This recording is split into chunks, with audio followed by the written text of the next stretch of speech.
Salut, c'est Marc, j'espère que tu vas bien. Aujourd'hui, on va parler des mollets, un groupe musculaire qui est vraiment un petit peu à part entière, puisque tu vas peut-être avoir des petits mollets ou de gros mollets. Voilà. Et tu te demandes comment bien travailler tes mollets.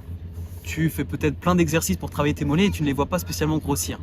Eh bien, on va chercher à comprendre tout ça dans cette vidéo. Tu as peut-être déjà entendu, on est tous différents. Eh bien, l'exemple là s'applique très bien puisque on va avoir une faculté à développer les mollets qui va être différent d'un sportif à un autre. Et ça, c'est déterminé en fonction de ta génétique. Donc, il y a des personnes qui ont des mollets courts et d'autres qui vont avoir des mollets longs. Si je prends par exemple l'exemple de mes mollets, tu vois, j'ai des mollets qui sont plus ou moins longs. Tu vois, ils sont pas courts, ils sont relativement longs. En fait, le mollet, c'est quoi? C'est ce groupe musculaire-là.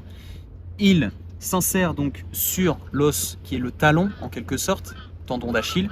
Il part de cette zone-là et il vient se terminer sur le fémur. Donc, il me permet de faire cette flexion plantaire et il va me permettre aussi de fléchir mon genou. Et le mollet, il a une portion tendineuse qui est ici et une portion musculaire qui est ici. Et comme tu peux le voir, il y a une grosse portion quand même tendineuse. Et de ce fait, la zone tendineuse, elle peut être plus ou moins grande. Moi, en l'occurrence, elle est assez courte.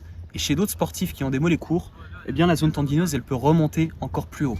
Et par conséquent, tu vas avoir des facultés de restitution d'énergie que moi, je ne vais pas avoir. En fait, le muscle, il a plusieurs fonctions. Il a une fonction de restitution d'énergie. Et en l'occurrence, c'est la zone tendineuse qui permet de restituer l'énergie. C'est exactement comme un ressort. Un ressort, tu viens le plier, il accumule l'énergie et lorsque tu le relâches, eh bien, il se détend puisqu'il a accumulé l'énergie. Pour ton muscle, c'est la même chose.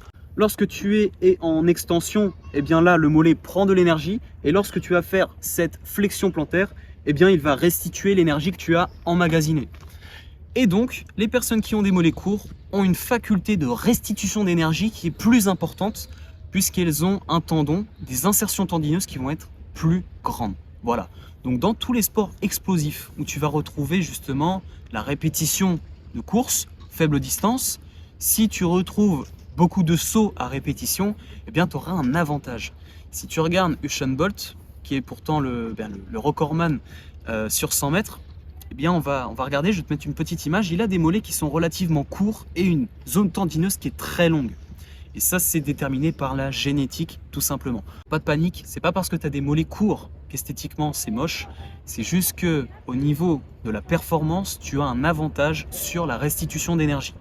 Par contre, tu vas développer moins de puissance, tu auras moins de force, entre guillemets, sur la flexion que quelqu'un qui va avoir des gros mollets. Puisque plus un muscle est gros, plus il a une faculté de force qui va être importante. Il va pouvoir développer plus de force. Voilà, j'en ai fini pour cette vidéo. Si elle t'a plu, n'hésite pas à me le faire savoir avec un like. Si tu as des questions, eh bien n'hésite surtout pas, je me ferai un plaisir de te répondre. Quant à nous, on se dit à la prochaine et surtout, prends soin de toi.